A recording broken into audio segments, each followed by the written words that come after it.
Right අපි අදත් තව බිට්කොයින් ඇනලයිස් එකක් කරමු. ඉතින් අද දවසේ මාකට් එක ඇනලයිස් එකට යන කලින් අපි පොඩ්ඩක් කතා කරමු කලින් දවසේ අපි කරපු වීඩියෝ එක ඇනලයිස් කරලා මොකද උනේ කියලා. ඒ මාකට් එකේ තත්ත්වය මොකක්ද කියලා. ඉතින් දවස් 6කට කලින් මම කරා මෙන්න මේ වීඩියෝ එක. ඒක ඔයාලට බලා ගන්න පුළුවන්.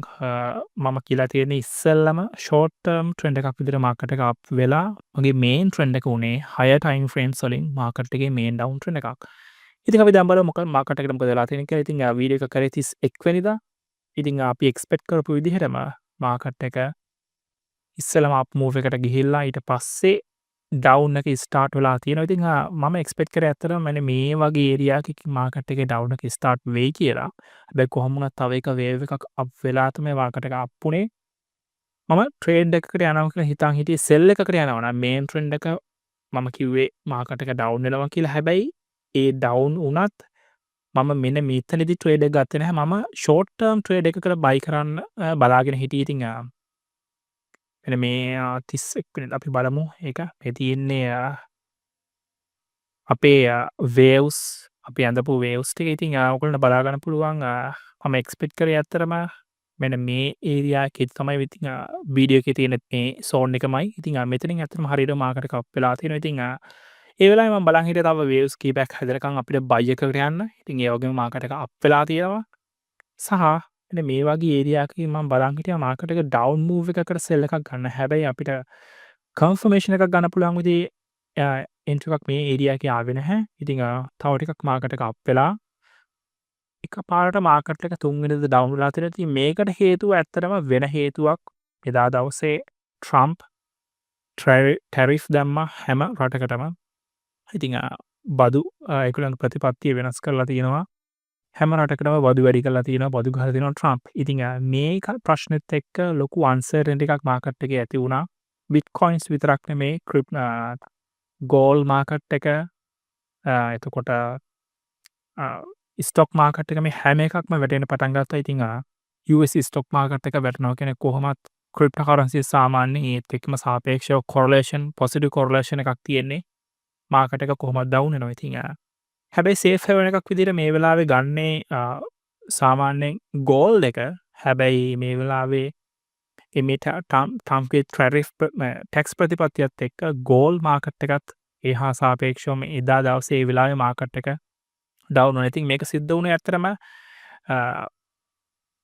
අප්‍රේල් 3 වෙනිදා පාන්දර 1:00ට ට්‍රම්ප්ගේ ස්පීච් එකක් තිබ්බා. ඉතින් මේ කතාවේදී තමයි මෙයා මේ ඔක්කොම බදු ගහනවා කියලා එයා ඒකේ බදු ප්‍රතිපත්තිය එළියට දැම්මේ. ඉතින් ඒ වෙලාවෙම හරියටම රෑ 1:00ට මාකට් එකේ ඩවුන් එක පටන් ගත්තා. ඉතින් දැන් අපි බලමු මාකට් එකට මොකද්ද වෙන්නේ කියලා. බිට්කොයින් එකත් ක්‍රිප්ටෝකරන්සි මාකට් එකට සහ සම්පූර්ණ මාකට් එකටම. ඉතින් දැන් තියෙන සිටුේෂන් එකත් එක්ක ඇත්තටම මේ සම්පූර්ණම ජියෝපොලිටික්ස් මේකට ඇතුල් වෙලා තියෙන්නේ. ඉතින් මම හිතනවා බිට්කොයින් එක මේ නිවුස් එකත් එක්ක මේ ට්‍රම්ප්ගේ ප්‍රශ්නෙත් එක්ක තවත් මාකට් එකේ ඩවුන් මූව් එක තහවුරු කරගන්නේ කියලා. ඒ කියන්නේ ලබන සතියේත් අපිට බලා ගන්න පුළුවන් වෙන්නේ ඩවුන් මූව් එකක්. ඉතින් කලින් දවසේ වීඩියෝ අපි එක්ස්පෙක්ට් කරලා හිටිය ඩවුන් එකක්. ඉතින් මේක තවත් කන්ෆර්ම් වෙනවා ඩවුන් ට්‍රෙන්ඩ් එකක් මාකට් එකේ එයි කියන එක.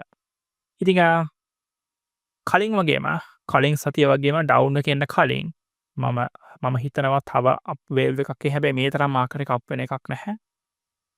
මෙන්න මේ ඒරියා එකට අපේ මේ කී ලෙවල් එක මේ තියෙන්නේ. ඉතින් මේ කී ලෙවල් එක පොඩක් බ්‍රේක් කරන්න වගේ ඇවිල්ලා ආයෙත් මාකට් එක පල්ලෙහාට එයි කියලා මම හිතනවා. මොකද සාමාන්‍යයෙන් මෙන්න මේ වගේ නිවුස් එකක් රිලීස් වුණාම මාකට් එකේ නිවුස් එකේ විදිහට මාකට් එක රියැක්ට් කළා ආයෙත් මාකට් එක තරමක් ඉක්මනට අනිත් ට්‍රේඩින් ඇසෙට්ස් එක්ක බැලුවහම සාමාන්‍ය ටිකක් ඉක්මනට ක්‍රිප්ටෝකරන්සි මාකට් එක පොඩි රිකවරි එකක් එනවා.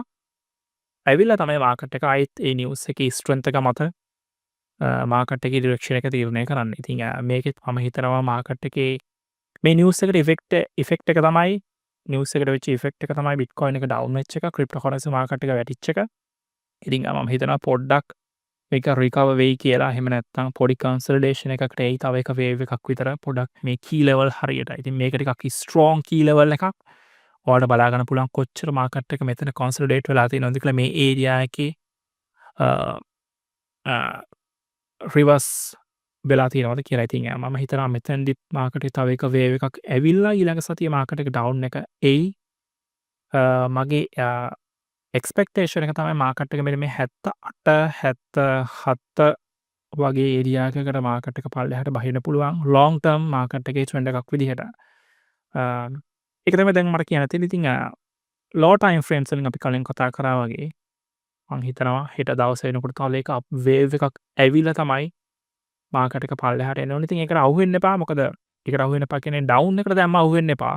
එකපාරට ගොඩක් කට්ටිය දැක්ක ගමන් දැන් මෙතන බ්‍රේක් වෙච්ච ගමන් ගොඩක් කට්ටිය මෙතන සෙල් කරන්න පටන් ගන්නවා. මෙන්න මේ වගේ දේවල් කරනවා.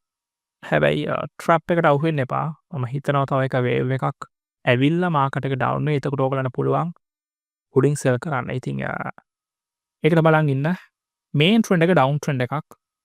දැන් තියෙන තත්ත්වෙත් එක්ක මේකට වැඩියෙන්ම ප්‍රධාන වශයෙන්ම ඉෆෙක්ට් උනේ මේ ට්‍රම්ප්ගේ බදු ප්‍රතිපත්තිය. ඉතින් ඒකත් එක්ක මම හිතනවා ටිකක් මේ නිවුස් එක මාකට් එකට ප්‍රයිස් වෙනකන් නැත්නම් නිවුස් එකේ ඉෆෙක්ට් එක නැති වෙනකන් මම හිතනවා පොඩ්ඩක් ටික කාලයක් මාකට් එක මේ නිවුස් එකට මාකට් එක වැඩ කරයි කියලා. ඉතින් මේක අපිට හරියටම බලා ගන්න පුළුවන් වෙන්නේ